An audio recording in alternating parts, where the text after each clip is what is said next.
Senawek. So maaf kalau korang tak dengar sebab ada orang mesin rumput. So hari ni saya nak main kasut roda badminton. Kasut roda saya pinjam sepupu saya dan tengah main bola. Saya nak main bola.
Kejap.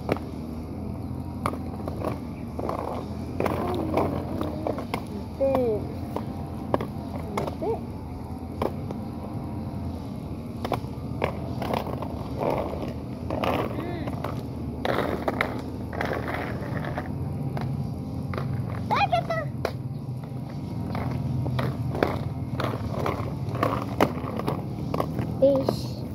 Nama betul kat kemah. Hah? Ikat kemah. Dek takut kalau kita tarik ya kemah, mudah nak kelecok. Yang mana?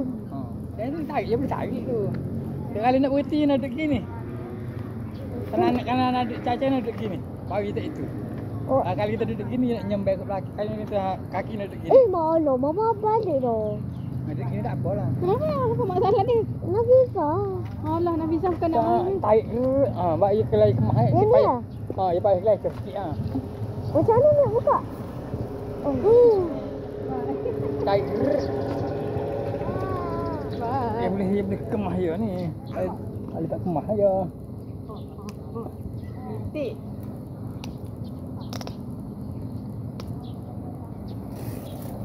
Kalau longgar, dia mudah kelecok.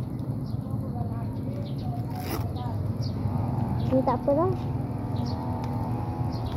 Macam mana anak itik tunjuk dia? Ayam. Ayam titik. Itik. Ni duduk gini. Baru tak kelecok. Nak tunjuk awak.